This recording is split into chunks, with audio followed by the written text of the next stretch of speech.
Any road can be the highway to hell when you are traveling in bus 666. Seriously, there is a bus in Poland with route number 666. The number that represents Satan. And it shuttles passengers between a village called Debki and a town named Hell, spelled Hel. Sounds like the dream ride for any Satanist, but also a nightmare for some conservative Christian groups who say this bus has devilish intentions. It has Satan's number and takes people to a place that sounds like hell. So clearly, it's satanic.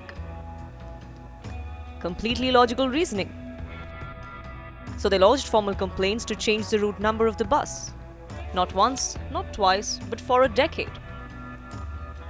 Kudos to their anti-Satanist determination, because it finally worked.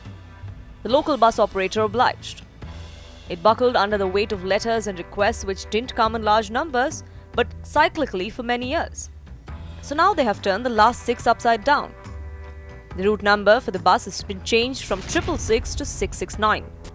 Now the Christian groups are surely appeased. But many former and prospective passengers are disappointed. Some say that a train would be a faster option for them. They simply took bus 666 for kicks. But despite its fair share of fandom, now the route number has changed.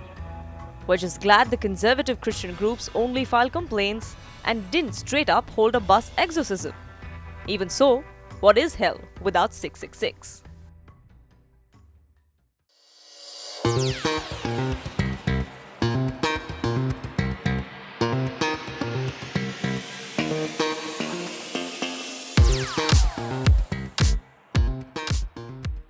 Now, let's talk about pranks. They can be hilarious. Some of them even stand the test of time, like a pie in the face or a football in the groin. Why? Because they are brute force, low-rent pranks. It makes for good content. But now, the pie slam prank has found its TikTok equivalent, except it has less to do with physical pain and more to do with emotional pain being slammed onto victims. We are talking about a 45-year-old Belgian man. His name is David Berton. He faked his own death with the help of his wife and kids. His daughter created a post on Facebook mourning her father's apparent loss. But if you think this is a bit much, wait for what comes next. The family held a funeral for Berton. A crowd gathered to mourn him. But soon, a helicopter began hovering over the grassy field. As it landed, Berton stepped out of it. Onlookers were shocked and confused. Some were happy to see Berton. They were hugging him and weeping. This may have been a prank, but the pain was real. And there were many who didn't think that this prank was funny. So Berton has received a fair share of flack on the internet. Many said that he traumatized his family, simply over his ego.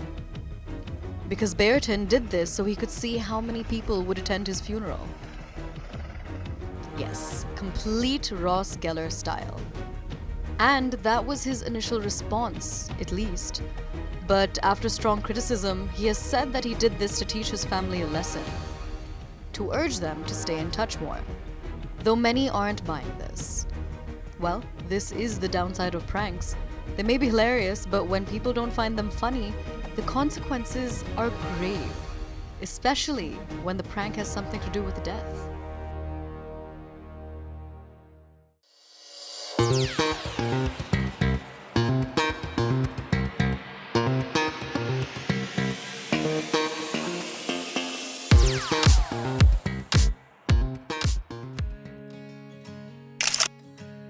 So didn't happen.